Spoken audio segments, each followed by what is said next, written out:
बिस्मिल्लाहिर्रहमानिर्रहीम अस्सलामु अलैकुम वरहमतुल्लाह। इमरान खान ने अक़वाम मुत्तहिदा में तकरीर किया कि वो मेंढक भी पानियों से निकल आए हैं जिन्होंने सर दबाया हुआ था। वो लोग भी अब बातें करने लगे हैं जो एक साल से बिल्कुल खामोश बैठे हुए थे।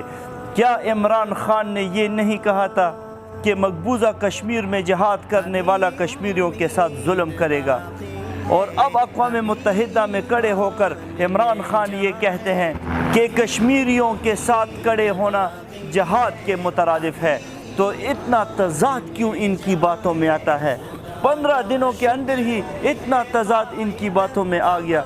क्या ये तकरीर पहली और वाहिद तकरीर है जो किसी मुसलमान लीडर ने की है? ऐसा हरगिज़ भी नहीं। जो लोग तारीख़ से वाकिफ़ है उनको पता है कि इससे पहले भी मुसलमान हुक्मरानों ने इन्हीं यहूद और नसारा के दरमियान खड़े होकर कश्मीरियों की बात की है, पाकिस्तान की सालमियत की बात की है, इस्लाम के दिफा की बात की है, इस्लाम की हक्कानियत की बात की है।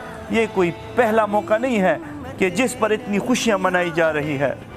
मैं तहरीक इंसाफ के कारकुनों को बताना चाहता हूँ कि यही आपका लीडर है कि कल अगर पाकिस्तान किसी से कर्जा लेता तो यही इमरान खान दूसरी हुकूमतों पर तनकीद करता। आज सऊदी अरब और अगर दूसरे मुल्क से कोई इनकी डील होती है और ये सिर्फ अमेरिका जाकर मुलाकात कर लेते हैं अमेरिका के सदर के साथ, तो आप लोग खुशियाँ मनाते हैं। ये कहाँ का इंसाफ है? क्या इमरान खान को ये जेब देता है? क्या इनके कारकुनों को ये बात जेब देती है? पीपल्स पार्टी ने एटम बम बनाकर और मुस्लिम लीग नून ने पूरे पाकिस्तान में मोटरवेज के जाल बिछाकर इतनी खुशियां नहीं मनाई जितना इमरान खान की एक तकरीर पर यूतिये आज खुशियां मना रहे हैं। यूतिये ऐसी खुशियां मना रहे हैं जैसे इमरान खान की तकरीर सुनकर स्टॉक एक्सचेंज 80,000 की बुलंद तरीन सतह पर पहुंच गया हो और डॉलर शर्मिंदा होकर 60 पे आ गया हो और पेट्रोल की कीमत नादिम होकर 40 रुपए की हो गई हो।